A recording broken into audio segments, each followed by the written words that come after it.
આધુનિક યુગમાં ગુનાખોરીના સ્વરૂપ બદલાઈ ગયા છે। પહેલા ચોરી અને લૂંટ રસ્તા પર થતી હતી, પરંતુ હવે મોબાઈલ અને બેંક એકાઉન્ટ મારફતે કરોડોની લૂંટ થવા લાગી છે। દરરોજ ગુજરાત અને દેશભરમાં સાયબર ફ્રોડના કિસ્સાઓ સામે આવે છે અને લોકોની જીવનભરની બચત પળોમાં ખાલી થઈ જાય છે।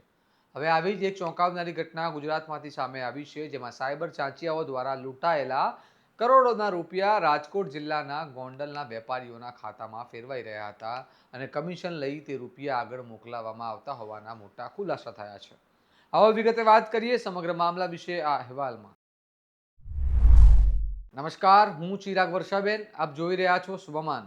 રાજકોટ ગ્રામ્ય પોલીસને ગાંધીનગર ક્રાઇમ બ્રાન્ચ દ્વારા મળેલી માહિતીના આધારે તપાસ શરૂ કરવામાં આવી હતી, જેમાં જાણવા મળ્યું કે ગોંડલના કેટલાક બેંક ખાતાઓમાં 1.5 વર્ષ દરમિયાન આશરે 400 કરોડ રૂપિયા જેટલી રકમ ટ્રાન્સફર થઈ હતી અને આ રકમ સાયબર ફ્રોડ સાથે જોડાયેલી હોવાની શંકા વ્યક્ત કરવામાં આવી હતી। તપાસ આગળ વધતા સામે આવ્યું કે જય નાદપરા અને મનીષ કમાણિયા નામના વેપારીઓ આ સમગ્ર ગેરકાયદેસર નાણાકીય હેરફેરમાં સંડોવાયેલા હતા। આરોપીઓ પોતાના બેંક ખાતાઓ ભાડે આપતા, તેમાં દેશના જુદા જુદા શહેરોમાંથી ખાસ કરીને હૈદરાબાદ તરફથી રકમ આવતી અને પછી કમિશન લઈ તે રૂપિયા આંગળીયા સહિતના માધ્યમોથી આગળ મોકલી દેવામાં આવતા હતા। પોલીસ તપાસમાં વધુ એક મહત્વનો ખુલાસો થયો કે ઇન્કમ ટેક્સ વિભાગની નજરથી બચવા માટે આ ખાતાઓને એપીએમસી માર્કેટની પેઢી સાથે લિંક કરવામાં આવ્યા હતા, જેથી મોટી રકમની હેરફેર હોવા છતાં શંકા ઓછી થાય।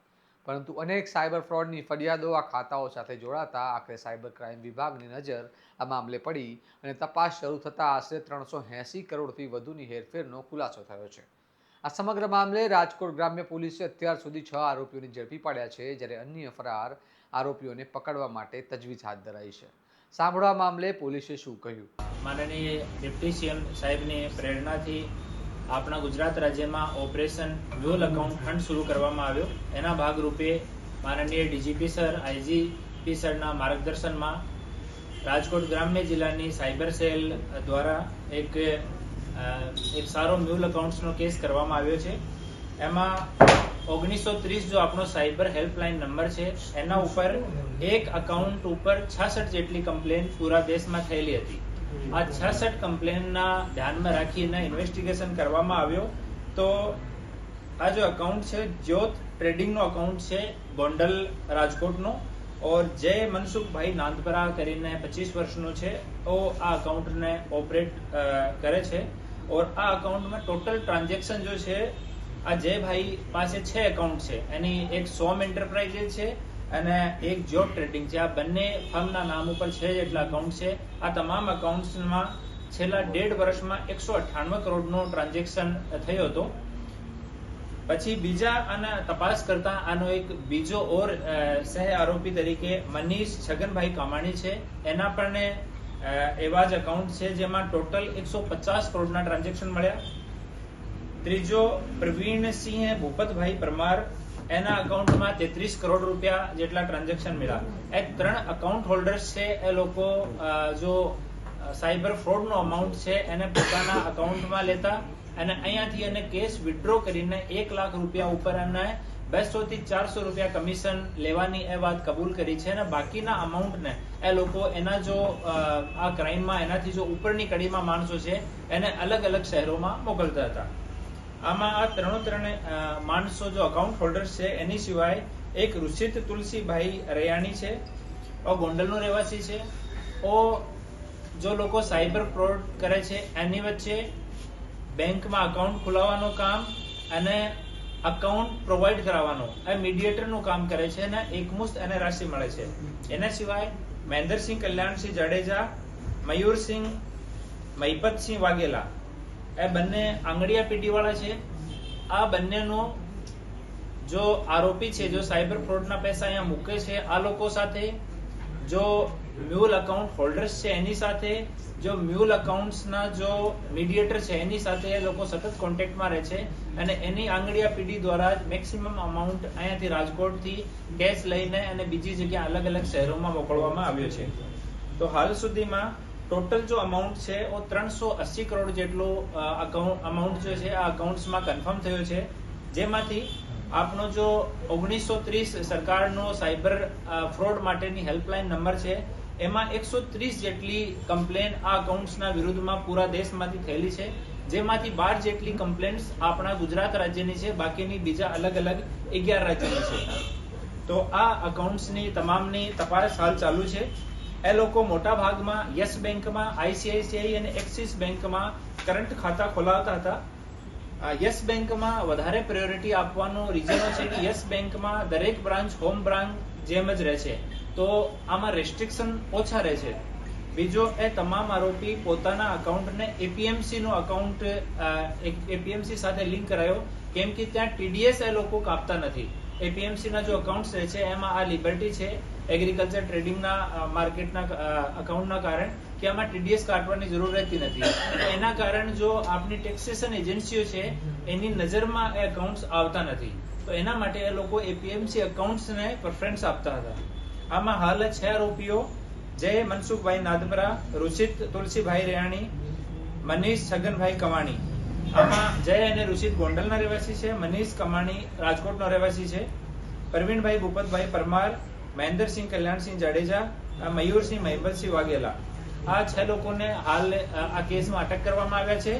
અને આદિલુદ્દીન હૈદરાબાદનો રહેવાસી છે, લાલાભાઈ યાકીબ ઝાલાવાડિયા ગોંડલનો રહેવાસી છે, હર્ષિલ નિલેશભાઈ શાહ ગોંડલનો રહેવાસી છે અને ભરત પરમાર મુંબઈનો રહેવાસી છે. એ 4 લોકો હાલ આ કેસમાં વોન્ટેડ છે, જેની હાલ તપાસ ચાલુ છે.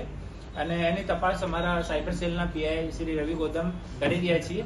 અને એમાં સાયબર સેલની ટીમ, અમારી એલસીબીની ટીમ, અમારી એસઓજીની ટીમ તમામ આમાં બહુ સારી કામગીરી કરી છે. અને ઇન્વેસ્ટિગેશન જેટલા બેંકની ડિટેલ મળી છે, આ તમામ બેંક પાસેથી માહિતી માંગવામાં આવી રહી છે અને એને પેરેલલ ઇન્વેસ્ટિગેશન તમામનું ચાલુ છે. સર, આ ગુજરાત રાજ્યમાં ખાતા ખોલતા હતા કે અન્ય રાજ્યોમાં પણ ખાતા ખોલતા હતા?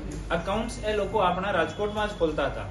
અન્ય રાજ્યોથી અહીંયા પૈસો આવતો હતો, આ અકાઉન્ટ થ્રુ એ પૈસાને રોટેટ કરતા હતા, અહીંયા કેશ વિડ્રોલ થતો હતો અને પછી અહીંયાથી આંગળીયાથી કે બીજા અકાઉન્ટ તરફ મારફતે એ ભારતના અન્ય શહેરોમાં મોકલતા હતા. સાહેબ, આટલા કરોડોની રકમ છે તો ક્યાંક બેંક મેનેજરની પણ પૂછપરછ કરવામાં આવશે, કારણ કે બેંક મેનેજરના જ આવડી રકમ ટ્રાન્સફર થતી હોય અથવા વિડ્રોલ થતી હોય છે.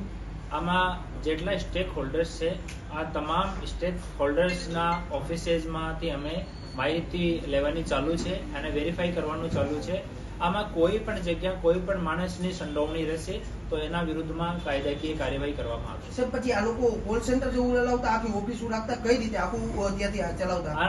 આપણે જો અહીંયાના લોકો જેટલા આ કેસમાં અરેસ્ટ કરવામાં આવ્યા છે, આ લોકોનો મેઇન કામ સાયબર ફ્રોડ થયા પછી જો અમાઉન્ટ આવે છે એ અમાઉન્ટને અકાઉન્ટમાં રાખવાનું અને ટ્રાન્ઝેક્શન કરીને બીજા અકાઉન્ટમાં મોકલવાનું કે અહીંયા કેશ વિડ્રો કરીને અહીંયાથી બીજા શહેરમાં આંગળીયા મારફતે મોકલવાનું. સર, આ કેટલા સમયથી લગભગ 1.5 વર્ષથી તમામ લોકો જ કામ કરતા હતા. ચલાવતા ક્યાંથી? આનો કોઈ એમ ઓફિસ નો હતો. આ પોતાના જેમ કે અમુક લોકો ગોંડલમાં રહેતા હતા, અમુક લોકો રાજકોટમાં રહેતા હતા, એ તમામ લોકો પોતાના ઘરેથી એને ઓપરેટ કરતા હતા. અને જ્યારે મેસેજ આવતો કે એટલા રૂપિયા આવી ગયા, ત્યારે એને કમિશનના પૈસા બાદ કર્યા પછી બાકીનો અમાઉન્ટ બીજા રાજ્યમાં કે બીજા શહેરમાં એ લોકો મોકલતા. સાહેબ, ખાસ કરીને રાજકોટ અને સૌરાષ્ટ્રની અંદર રાજકોટ અને ગોંડલ 2 મોટા માર્કેટિંગ યાર્ડ છે. ઘણી બધી પેઢીઓ પણ આવેલી છે અને આમાં એમો મુખ્ય એ જ છે. તો હવે માર્કેટિંગ યાર્ડની અંદર કોઈ તપાસ કરશે, કારણ કે જસદણ, રાજકોટ, ગોંડલ બધા યાર્ડ મોટા છે. આમાં સાયબર ફ્રોડના ગુનાઓમાં એપીએમસીના જો અકાઉન્ટ છે એનો યુઝ થયો છે, તો એક વખત અમે એપીએમસીના પદાધિકારીઓ સાથે એના બાબતમાં મીટિંગ પણ કરવાના છે અને એના વિષયમાં કે આ શું લૂપહોલ છે આપણા સિસ્ટમમાં, એના વિષયમાં અમે વાત કરીને એના પછી જ આપણે સિંગલ વ્યક્તિને લિંક સાથે જોડાયેલા હતા કે મલ્ટિપલ વ્યક્તિઓ એની ઉપરની કડી કઈ રીતનું છે, એની સામે મુખ્ય કડી અને ઉપરનો આદિલ જો છે ઓ મેન માણસ છે. આમાં આ પૂરા આને ઓપરેટ કરવા વાળો હૈદરાબાદનો રહેવાસી છે. એને ગુનાહિત ઇતિહાસની ચકાસણી પણ અમે લોકો કરી રહ્યા છીએ અને એ લોકો તમામ એની નીચેની કડીના માણસ છે. આ સમગ્ર ઘટનાએ રાજકીય રંગ પણ પકડ્યો છે, કારણ કે આ કેસમાં એપીએમસી માર્કેટ સાથે જોડાણ હોવાના કારણે વિપક્ષે ગંભીર આક્ષેપો લગાવ્યા છે. કોંગ્રેસના આગેવાનો દ્વારા આક્ષેપ કરવામાં આવ્યો છે કે આ સમગ્ર ઘટનામાં કેટલાક જવાબદાર લોકોની ભૂમિકા હોઈ શકે છે અને યોગ્ય તપાસ કરવામાં આવે તો કૌભાંડનો આકાર વધુ મોટો બહાર આવી શકે છે. સાંભળો આ મામલે કોંગ્રેસે શું કહ્યું. નમસ્કાર, હું હર્ષદસિંહ ઝાલા, ગોંડલ તાલુકા કોંગ્રેસ પ્રમુખ. અત્યારે અમે ઊભા છે ગોંડલ નવા માર્કેટ યાર્ડમાં. આજના ન્યૂઝમાં એવું કે ગોંડલ નવા માર્કેટ યાર્ડની 2 પેઢીઓ દ્વારા અંદાજિત 400 કરોડના સાયબર ફ્રોડના પૈસા ટ્રાન્સફર કરવામાં આવ્યા છે આ પેઢીઓના નામ ઉપર. તો એ અનુસંધાને હું આજે તમને કહેવા માંગુ છું કે આ એક પેઢી છે અને આવી ગોંડલ માર્કેટ યાર્ડમાં ઘણી પેઢીઓ છે. આ તો 2 પેઢીના નામ આવ્યો, એવી ઘણી પેઢીઓ છે. અને કહેવા માંગુ છું કે આવી પેઢીઓ ખુલેલી છે અને લાયસન્સ કોણ ઇસ્યુ કરે છે? યાર્ડના સત્તાધીશો, યાર્ડના ચેરમેન. તો શું ચેરમેનને ખબર ન હોય કે આ પેઢીઓમાં શું કામકાજ ચાલે છે? 100% એને જાણ હોય કે આ પેઢીઓમાં શું કામકાજ ચાલે. તો શું તેમની ભાગીદારી છે આ પેઢીમાં? કે પછી જાણી જોઈને કેસરી પટ્ટો પહેર્યો હોય બધા કૌભાંડો કરવાની છૂટ આપવામાં આવે છે? આ રીતની જો 2 જ પેઢીમાં 400 કરોડનું હોય તો મારું કહેવાનું એ છે કે જો હવે તો અનેક પેઢીઓ ગોંડલ માર્કેટ યાર્ડમાં ચાલુ છે જે આવા ધંધા કરે છે. જો વ્યવસ્થિત રીતે તપાસ કરવામાં આવે તંત્ર દ્વારા તો આ 4000 કરોડનું કૌભાંડ પણ ગોંડલ માર્કેટ યાર્ડમાંથી પકડાય એમ છે. કારણ કે મ્યુલ એકાઉન્ટ, પછી સાયબર ફ્રોડના પૈસા, જીએસટીના પૈસા, આવા તો અનેક કૌભાંડો ગોંડલ માર્કેટ યાર્ડમાં સત્તાધિકારોની રહેમ નજર હેઠળ ચાલે છે. અને બીજું, એક જૂના માર્કેટ યાર્ડમાં અને એક નવા માર્કેટ યાર્ડમાં આ 2 આંગળિયા પેઢીઓ છે હોદ્દેદારના સગા સંબંધીના નામની. એમાંથી દરરોજના કરોડો રૂપિયાના ટ્રાન્ઝેક્શન આવા જ પૈસાના થાય છે. એની તપાસ કરવામાં આવે તો પણ મોટું કૌભાંડ બહાર પડી શકે એમ છે. પરંતુ અમને લાગતું નથી, કારણ કે ડોકમાં કેસરી પટ્ટો હોય અને ભાજપના મોટા હોદ્દેદાર હોય તો એમને આવા કૌભાંડ કરવાની છૂટ હોય. છતાં તંત્રને અમે વિનંતી કરી છે, જો હિંમત હોય તો આ તપાસ કરી જુઓ. અંદાજિત 4000 કરોડનું કૌભાંડ ગોંડલ માર્કેટ યાર્ડમાંથી તમને મળી શકે છે. સાયબર ફ્રોડના આવા કિસ્સાઓ હવે સમાજ માટે સૌથી મોટો ખતરો બની રહ્યા છે. કારણ કે ગુનેગારો સીધા લોકોને લૂંટતા નથી, પરંતુ સિસ્ટમનો ઉપયોગ કરી પૈસા ફેરવે છે. અને તેમાં ઘણા લોકો કમિશન માટે પોતાના ખાતા ભાડે આપી દે છે, જે પોતે પણ ગંભીર ગુનામાં ફસાઈ જાય છે. સવાલ એ છે કે લોકો થોડા પૈસાની લાલચમાં આવીને પોતાનું ભવિષ્ય જોખમમાં કેમ મૂકે છે? શું આવા કિસ્સાઓમાં કડક સજા અને ઝડપી તપાસની જરૂર નથી?